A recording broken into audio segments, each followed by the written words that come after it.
इस वीडियो में हम लोग सॉल्व करने जा रहे हैं एस.सी. वर्मा का क्वेश्चन नंबर 19 से चैप्टर है सर्कुलर मोशन। पिछले वीडियो में हम लोग क्वेश्चन नंबर 18 तक का क्वेश्चन सॉल्व किए थे। इस वीडियो में हम लोग सॉल्व करने जा रहे हैं क्वेश्चन नंबर 19 से चैप्टर सर्कुलर मोशन।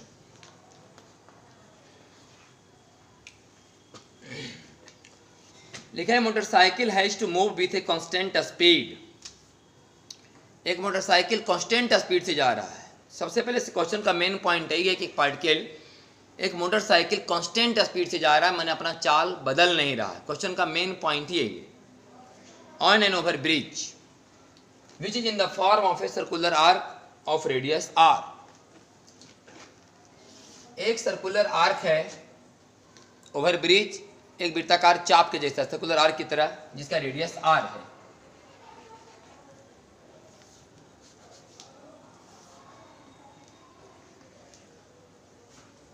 एक ओवर ब्रिज है जिसका रेडियस आर है और इसकी लंबाई एल है। ओवर ब्रिज का लंबाई एल है और इस पर एक मोटरसाइकिल कांस्टेंट स्पीड से चलेगा। इस पर जब मोटरसाइकिल चलेगा तो अपना चाल बदलेगा नहीं, एक समान चाल से मोटरसाइकिल इस पर चलेगा। क्वेश्चन का मेन पॉइंट यही है। Suppose the motorcycle start from the highest point. यहां से चलना स्टार्ट किया, मोटरसाइकिल यहां से चलना स्टार्ट किया, लेकिन चलेगा वो एक ही चाल से। मोटरसाइकिल यहां से चलना स्टार्ट किया लेकिन चलेगा एक चाल से। What can its maximum velocity be for which the contact with the road is not broken at highest point. ये कितना पॉइंट से कितना वेलोसिटी से यहां चलना स्टार्ट करे ताकि इसी पॉइंट पर अपना कॉन्टैक्ट नहीं छोड़े। What can its maximum velocity be for which the contact with the road is not broken at highest point।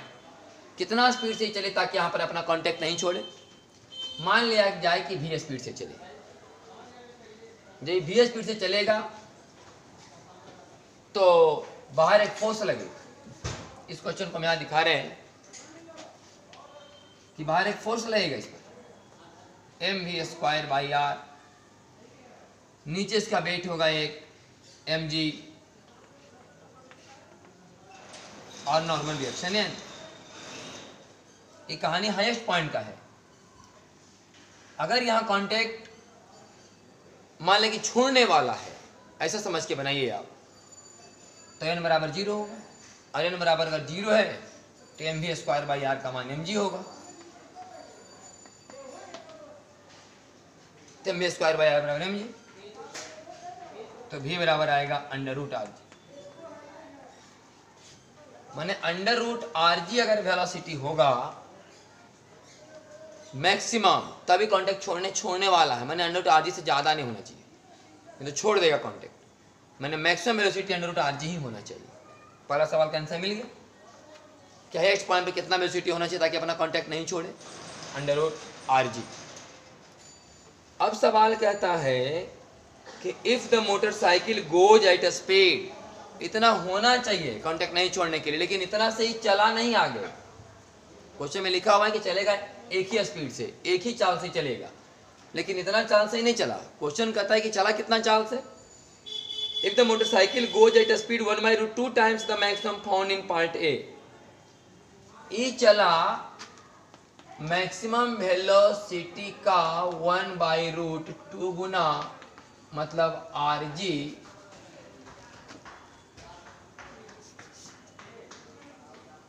v का जो मान है यहाँ मैक्सिमम वेलोसिटी का 1/√2 गुना, तो मैक्सिमम वेलोसिटी √rg, इसका 1/√2 गुना करेंगे तो ये मान आ जाएगा v बराबर √rg/2।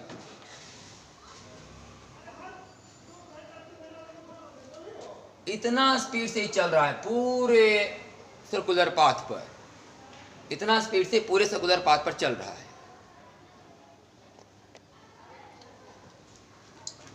इतना स्पीड से ये पूरे सर्कुलर पाथ पर चलेगा।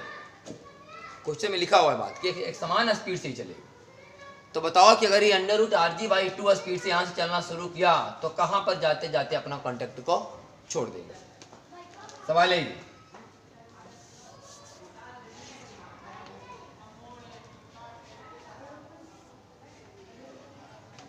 कि कहाँ पर जाते जाते अपना कांटेक्ट कोई छोड़ेगा। और इधर चाप की लंबाई है L है,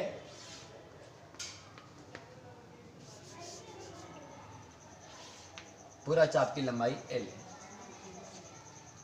कहाँ पर जाकर अपना कांटेक्ट छोड़ेगा? अगर अंडर रूट RG/2 से चलेगा तो मान लीजिए कि थीटा कोण चलने के बाद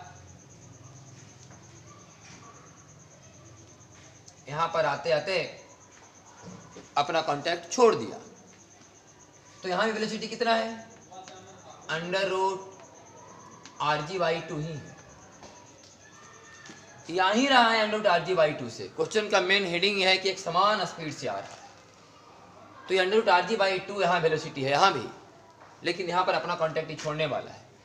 अगर ये अपना कांटेक्ट छोड़ने वाला है यहाँ अंडर रूट RG/2 वेलोसिटी पर, तो बाहर तो फोर्स लगेगा ही m v² का मतलब RG/2 mv²/r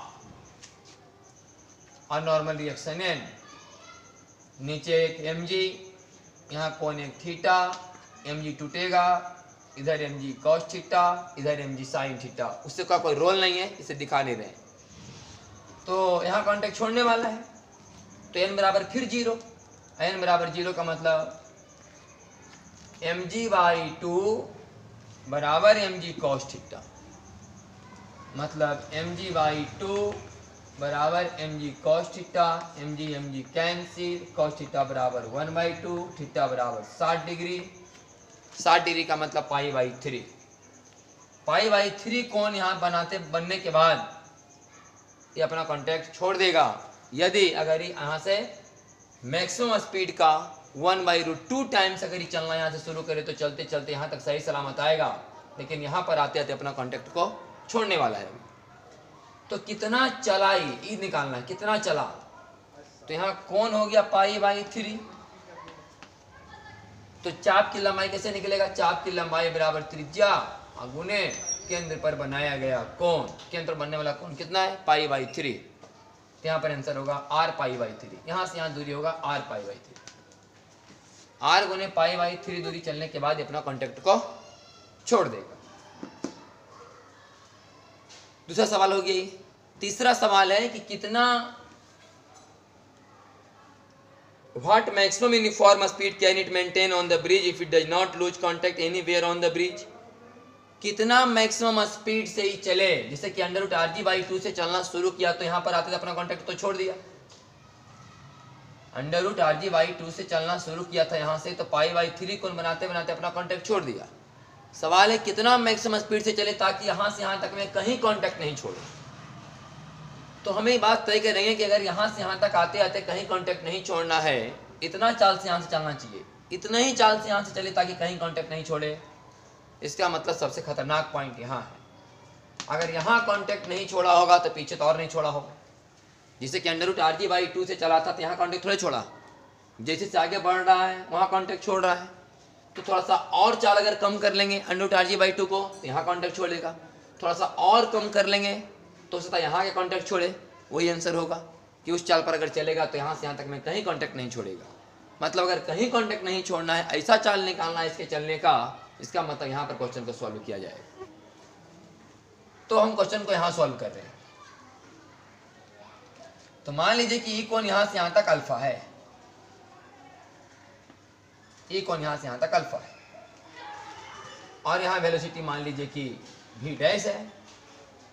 तब इस कहानी में बाहर जो फोर्स लगेगा वो होगा mv'²/r, और फिर यहाँ वेट होगा एक mg, यहाँ कौन होगा अल्फा, mg कैंसिल होगा, यहाँ बनेगा mg cos अल्फा और एक नॉर्मल रिएक्शन n। और अगर यहाँ कॉन्टैक्ट ही छोड़ने वाला है तो फिर से mv'² बराबर mg cos अल्फा, mv' बराबर mg cos alpha, mg m से m कैंसिल, तो v' बराबर rg cos अल्फा। यहाँ सॉल्व कर देते हैं।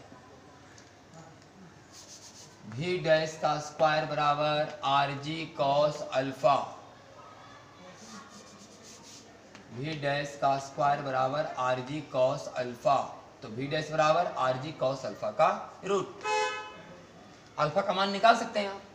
ये अल्फा कितना होगा, बोले चाप की लंबाई अब बटा त्रिज्या। पूरा चाप की लंबाई l है, तो यहाँ से यहाँ चाप की लंबाई होगा l/2, त्रिज्या है r, तो l/2r, तो अल्फा का जगह पुट कर दो l/2r। इतना वेलोसिटी से अगर ये चलेगा तो यहाँ से यहाँ तक में कहीं कांटेक्ट नहीं छोड़ेगा। तो ये निकालना था कितना मैक्सिमम वेलोसिटी से चले ताकि यहाँ से यहाँ तक में कहीं कांटेक्ट नहीं छोड़े। तो हम सबसे डेंजरस पॉइंट यहाँ चूज किए, और यहाँ कांटेक्ट नहीं छोड़ा तो पीछे तो कहीं नहीं छोड़ा होगा। ये था क्वेश्चन नंबर आपका 19। नेक्स्ट सवाल देखते हैं, क्वेश्चन नंबर 20।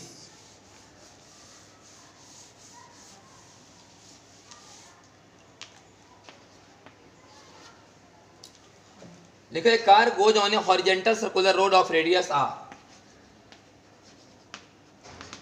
एक कार आर रेडियस वाले सर्कुलर पाथ पर चल रहा है। द स्पीड इंक्रीजिंग, स्पीड बढ़ रहा है। dv बाई dt बराबर a। ये जो a है आपका टेंजेंशियल एक्सीलरेशन। कहने का मतलब नॉन यूनिफॉर्म सर्कुलर मोशन का सवाल है। The friction coefficient between the road tyre is mu, find the speed at which the car will स्कीड। निकालना है क्या स्पीड, ताकि वह कार स्लिप नहीं करे। देखिए हम बताए थे कि नॉन यूनिफॉर्म सर्कुलर मोशन और सर्कुलर मोशन, एक ही आंसर लिखिए कि acceleration is less than equal to mu g. ये बात आप पढ़े थे हम लोग फ्रिक्शन में कि एक्सीलरेशन का मैक्सिमम म्यू जी हो सकता है। तो चूंकि नॉन यूनिफॉर्म सर्कुलर मोशन है, इसका मतलब एक रेडियस की तरफ वाला एक्सीलरेशन सेंट्रीपिटल एक्सीलरेशन का स्क्वायर, टेंजेंट वाला एक्सीलरेशन का स्क्वायर का रूट ओवर, ये होता है net acceleration non uniform circular motion में, और ये less than equal to mu g. Root रहेगा तो होगा square mu square g square, और ए स्क्वायर उधर जाएगा तो माइनस ए स्क्वायर, फिर नीचे वाला आर स्क्वायर जाएगा तो यहाँ गुना होके आर स्क्वायर बराबर v का पावर 4। अगर यहाँ से v पूछ रहा है तो v का मान निकाल ले, ओमेगा पूछ रहा है तो ओमेगा का मान निकाल लेंगे। और स्पीड निकालना v पूछ रहा होगा तो v की मान पूछ रहा है, तो r का पावर जो 4 है यहाँ, अगर आप इसको इधर लेके जाएंगे तो पावर 1/4। ठीक है, क्वेश्चन नंबर आपका 20 का आंसर। अब आया question number 21।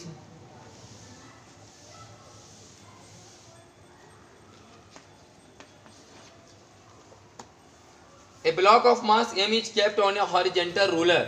The friction coefficient between the ruler and the block is mu. The ruler is fixed at one end and the block is at a distance L from the fixed end. The ruler is rotated about the fixed end in the horizontal plane through the fixed end. मान लीजिए कि एक ऐसे plate है, समझिए, और ये axis है, ये एक्सिस और ये प्लेट है, ये प्लेट ऐसे घूमेगा एक्सिस पर, और यहाँ से L दूरी पर एक ब्लॉक यहाँ रखा हुआ है m मास का, जिसके नीचे फ्रिक्शन म्यू है और ये दूरी L है। L काम करेगा त्रिज्या का है।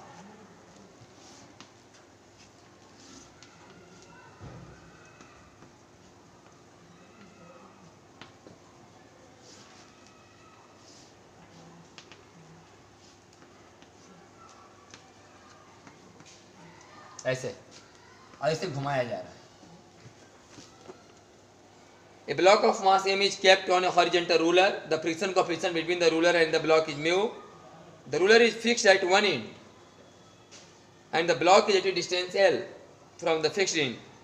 The ruler is rotated about the fixed end in the horizontal plane through the fixed end. What can the maximum angular speed be for which the block does not slip? कितना maximum speed दिया जाए angular speed ताकि वो slip नहीं करे। मान लो omega दिया जाए, मान लो इसके अंदर स्पीड ओमेगा दिया जाए क्वेश्चन नंबर 1 के हिसाब से, तो m ओमेगा स्क्वायर एल बाहर वाला, उसको बैलेंस करेगा कौन, फ्रिक्शन। यहाँ फ्रिक्शन काम करेगी और बाहर काम करेगा m ओमेगा स्क्वायर एल। तो m ओमेगा स्क्वायर एल का मान ये जो फ्रिक्शन फोर्स है उससे बराबर या उसके कम ही होना चाहिए। ज़्यादा रहेगा तो स्लिप कर जाएगा, लेकिन सवाल में कह रहा है कि डज नॉट स्लिप, स्लिप करना नहीं चाहिए।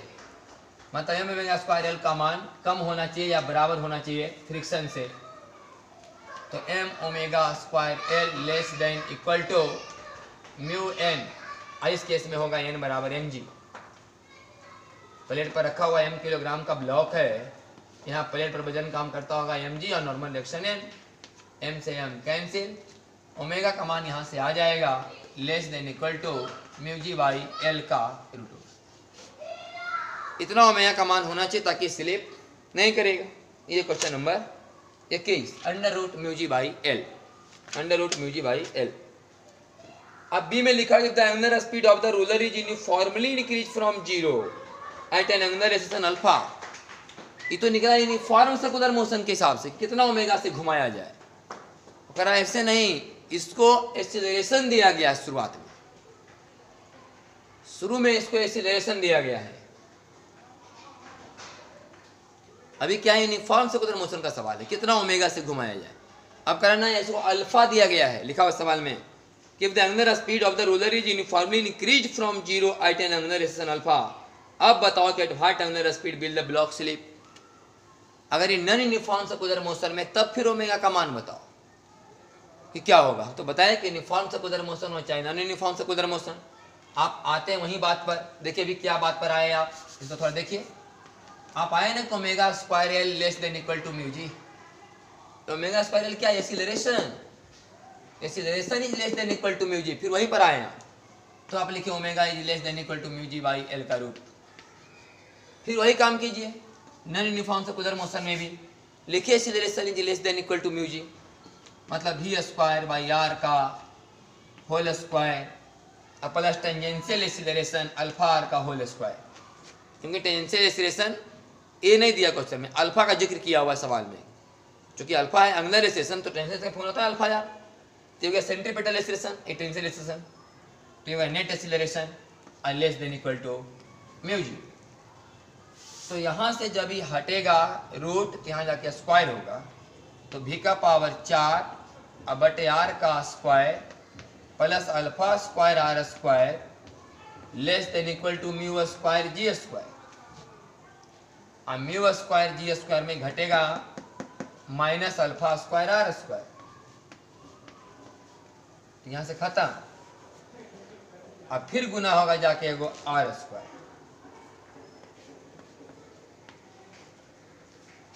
लेकिन हमें भी नहीं निकालना, हमें निकालना क्या है, ओमेगा। तो भी बराबर लगाइए ओमेगा आर, तो आर के पावर 4 इधर आर के पावर 2, तो आर के पावर 2 और आर के पावर 4, तो आर के पावर 2 को इधर काटेंगे तो यहाँ बचेगा आर के पावर 2। और अब ई आर के पावर 2 दोनों में भागा पड़ेगा, इसमें और उसमें, तो यहाँ भी भागा पड़ेगा आर के पावर 2 से, और यहाँ जब भागा पड़ेगा आर के पावर 2 से, तो आर का पावर 2 कट जाए। और ये पावर 4 जब हटेगा तब जाके होगा पावर 1/4। तो आंसर आएगा म्यू जी बटा आर। आर मतलब यहाँ एल, यहाँ रेडियस एल है, तो जहाँ जहाँ आर लिखे वहाँ वहाँ एल ही होगा। तो म्यू जी बाई एल का होल स्क्वायर हो जाएगा ही, माइनस अल्फा स्क्वायर का पावर 1/4। इस सवाल पहले ही वाला हो गया, क्वेश्चन नंबर 20 वाला ही, खाली उसमें भी निकालना था, इसमें ओमेगा निकालना है। भी बराबर तोड़ दीजिएगा ओमेगा आर। ये क्वेश्चन नंबर आपका 21।